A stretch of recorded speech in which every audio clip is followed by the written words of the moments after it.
Hi, welcome to Tuesday Tips. My name is Pam Dunwald, and I am one of your nurse advocates from Your Nurse Advocate Consulting. Now, those of you that have been around the last couple of weeks for our Tuesday Tips, been kind of sharing some experiences with my mom that was recently in the hospital. She's now gone from the hospital to the nursing home to home, and we call those transitions in care. Anytime your loved one goes from one level of care to another, it's called a transition. So what do you do when you're not happy with the level of care that you're getting? We had that experience with the nursing home, and I don't think anybody wants to do a disservice to a patient or intentionally do anything um, to neglect or harm or provide less than wonderful care. I don't think anybody does that on purpose, but I mean, the whole state of healthcare system is in such a flux, and it's changed so much that we as advocates want to help you. How do you stay ahead of this? What do you do? What are the ins and outs? How do you navigate this new healthcare system when all of us used to go to the hospital? Your doctor was there. You listened. Yes, what the doctor said. Yes, that's what we'll do. And you're the expert. You're the doctor. We will. And it's not like that anymore. I mean, I'll share experience with you that our cardiologist got it wrong. And had I not been on top of things with my mom, he would have, there would have been consequences. So we'll talk about that, but let's back up a little bit and let's talk about some things that you can do. So when my mom went from the hospital to the nursing home, and here's some of the struggles that you might find. So with her insurance, we were limited to the nursing homes that were had a contract with their insurance company for provider. So one of the things that you can do is you can go on MedicareCompare.gov, and it's a website where you can select, say you're looking for a nursing home, and you can click on that, put your zip code in, or you could put the name of the nursing home in there. And it will pull up a rating, and it will pull up, they will get anywhere from a 1 to 5 star rating.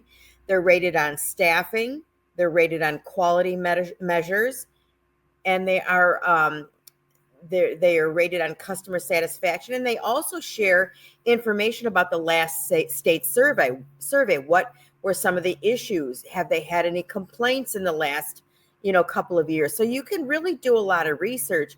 And what we find is that we had a 5-star facility that was covered under my mom's insurance, but they didn't have an open bed. And that's some of the problems that you might encounter when a facility is rated that high. Sometimes, everybody wants to go there. So sometimes you don't have beds that are available. So in that case, what do you do? Well, we had to there was a 3-star facility. Well, they weren't covered under my mom's insurance. Then we were down to 3 1-star facilities. 2 of those 3 were in my mom's network, and we chose the closest one. We felt, even me as an RN advocate, I felt that we didn't have a choice. My mom was not ready to come home. She had was just started on oxygen she's never had before. She was independent, living at home on her own, driving. Now she couldn't even get dressed. So we had a long way to go before she was going to be back to where she was before she went into the hospital. And so I knew rehab. I knew she wasn't going to get that intense therapy, 1-2 times a day, several times a week at home. Even with home health care, that's just not what they do. They come out, a couple of times a week. And so I wanted that intense therapy. So we decided, there's 5 siblings. We decided just to keep a really close eye on her and just tough it out, so to speak, because we wanted her to get that therapy. And so we're not going to talk about all the challenges that we had. I mean, we'll talk about those little at a time when we can have a conversation about how we can help you become more collaborative and less. I was labeled the fiery one. And again, in our newsletter, I talked about how it's a lot easier for me to maintain my professionalism when I am working with my clients. And when it was my mom, I felt myself becoming more emotional because that was my mom. And so it was sometimes hard for me to just take a step back and just try to have a productive conversation versus just getting upset over yet another thing that we found wasn't being cared for properly. Or we're talking medications, oxygen, we're talking all kinds of things. So make a long story short, for this Tuesday Tips episode, after 9 days in the nursing home, my mom called me 8 o'clock in the morning. She'd had her call light on since 6:45 in the morning. So an hour and 15 minutes, she had her call light on requesting a pain pill. My mom has rheumatoid arthritis and osteoarthritis, and she has had back surgeries to help relieve the pain. She really does suffer with pain. And since she's been in the hospital, it's gotten worse because she's gotten weaker. And my mom was in tears, and I called the nurse's station, and the answer I got was, well, we're on our schedule, and we'll get there. We'll get there in a few minutes. Well, my mom's care shouldn't depend on the schedule. If you were to maybe brought her pain pill with you when you passed her morning meds, she wouldn't be calling you back. And so that's one of the tips. So tip number one for when you're in a nursing home, how to help advocate for your parent that an aging loved one that has pain, is to ask the doctor if your pain medications can be ordered as scheduled instead of as needed. So when it's as needed, the order is written every 4 to 6 hours, every 4 hours, every 6 hours. It's written in a way where there's no set time. They ask the resident or the patient can request it, and if it's within that time limit, they can get one. And it was real important for my mom to get a pain medicine before her physical therapy, so she was able to work with them and not maximize her opportunity to work with therapy by having her pain under control. And so what a lot of times we recommend when we discharge patients to the nursing home is we recommend, sometimes with knee surgeries and that they're going for rehab, and sometimes aging adults just need Tylenol, and Tylenol is enough to manage their pain. So we'll ask the doctor in the discharge orders to schedule a Tylenol, 1 or 2 Tylenol, extra strength, whatever, every 4 to 6 hours, or whatever they order, every 4, every 6, depending on the dose of the Tylenol.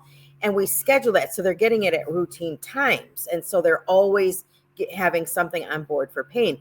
Well, they could never tell me a schedule of my mom's therapy. Sometimes it was first thing in the morning, sometimes in the middle of the afternoon, sometimes it was noon. So it made it impossible for me to request a scheduled pain medicine time because we never knew when she was going to have therapy. But I just want you to know that's tip one out of this Tuesday Tips, is to consider whether or not it would benefit your aging loved one to have a scheduled pain medicine rather than having them have to put on their call light and possibly waiting an hour and 15 minutes before someone has an opportunity to come in and give them a pain pill. So that's tip number one. Tip number two is always, always, always know what your loved one's medications are and stay on top of those. Like my mom, going into the hospital, into the nursing home, she had several medication changes. She was started on new medications. She was started on a new medication in the hospital. They had to discontinue because it dropped her blood pressure so much, and had to change up her blood pressure medicines again. So always stay on top of those medication changes while they're in the hospital, because it's crucial when they go from the hospital to the nursing home that the correct list is there. And so I'm going to share my tale, with a cardiologist. And, hey, Jeannie, nice. Thanks for the thumbs up. So, here's my tip, with the doctors. So the cardiologist, my mom has a cardiologist. He visited her once, in the hospital when she was there, and a new diagnosis of congestive heart failure. And so he wanted to start her on this new medication, Entresto. And so they started her on Entresto. They discontinued all her other blood pressure medications and to see how she would do on this Entresto. Well, just by the third day of being on Entresto, her blood pressure dropped so significantly to 60 over 40. She was very weak. They had to give her IV fluids and albumin. They had to give her all these things to help bring up her blood pressure.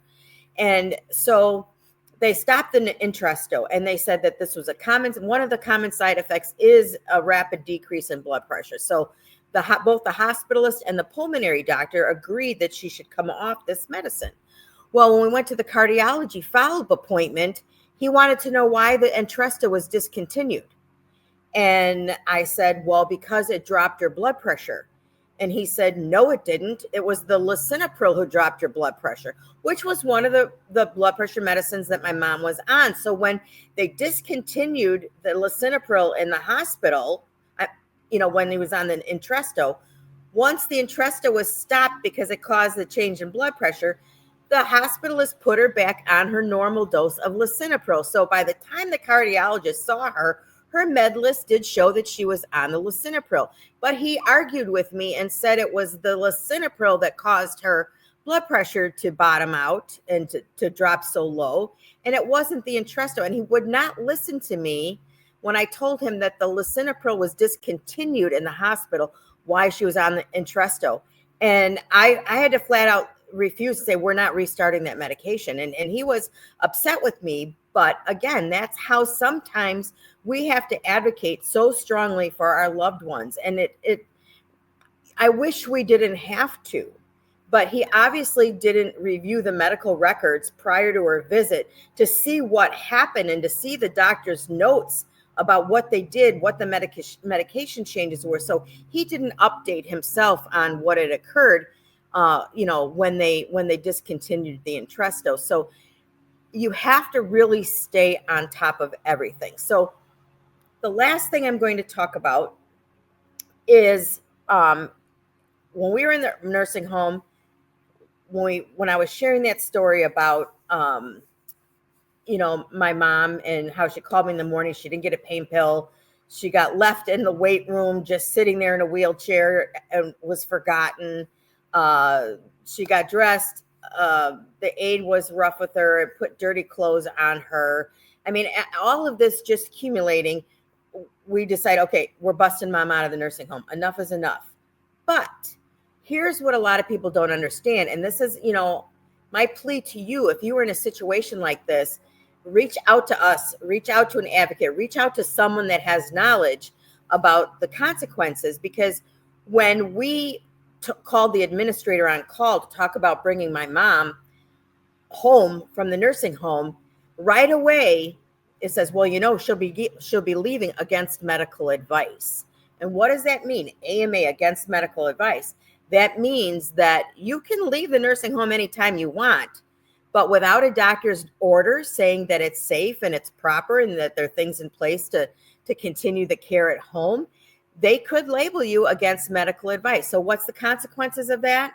Well, the consequences of that is that your insurance company may not pay for the nursing home stay that you were there. So my mom, if my mom left against medical advice, we would put my mom at risk for paying for 9 days of private pay in the nursing home because the insurance wouldn't pay. And why do the insurance companies get tough on that end? Because what they normally find is when people leave the nursing home too soon, or they leave rehab too soon, they are more likely to get readmitted to the hospital. And that costs then the insurance company and that's, a lot more money to have you readmitted back to the hospital than to go home when you're ready and you're less likely to have a relapse and go back into the hospital. So that's the biggest consequence that you have to look at. So because we knew all that, my younger sister is a nurse practitioner. I'm a nurse.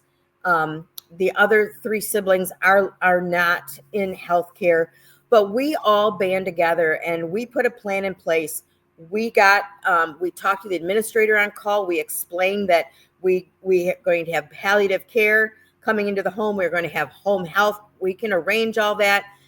We've got a nebulizer machine at home. She's got her oxygen concentrated at home because she was using it previously with her BiPAP at nighttime. So we felt we had everything in place for her for a safe discharge to go home and continue with the care. So the nurse practitioner agreed to go ahead and write the discharge order, discharging us from the nursing home, and did not label my mom against medical advice.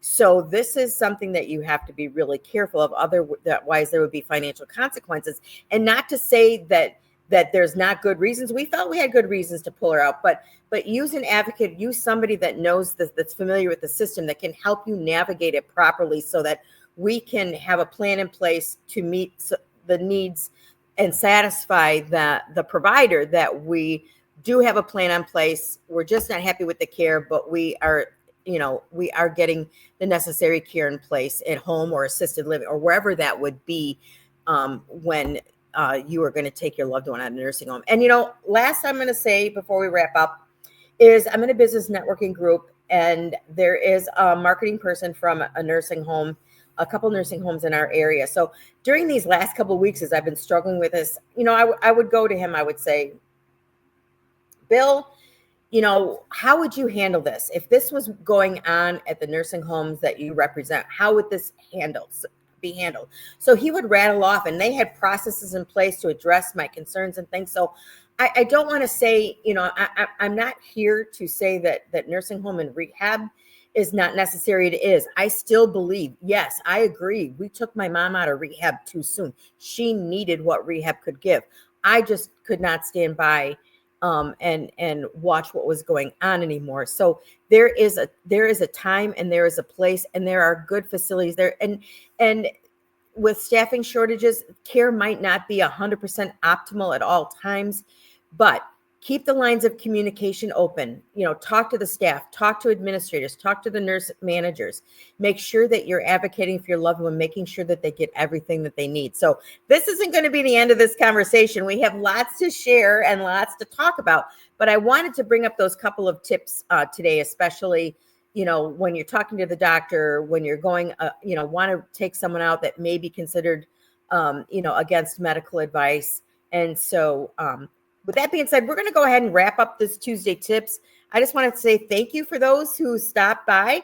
I am going to share a link. This is a free resource guide that we've put together for you that will walk you through the different types of transitions in care or changes in care setting, like going from home to the hospital to the nursing home, back home again, or to assisted living, memory care, lots of transitions. We've broken down the different transitions and given you some tips and strategy depending on which transition you and your aging loved one are going through, to help you advocate and ask those right questions, and make sure that there's no gaps, that there's no errors in medications or no errors in treatment plans. So that's our gift for you. So we will see you back next week for another Tuesday Tips. Take care, and we'll see you back here soon.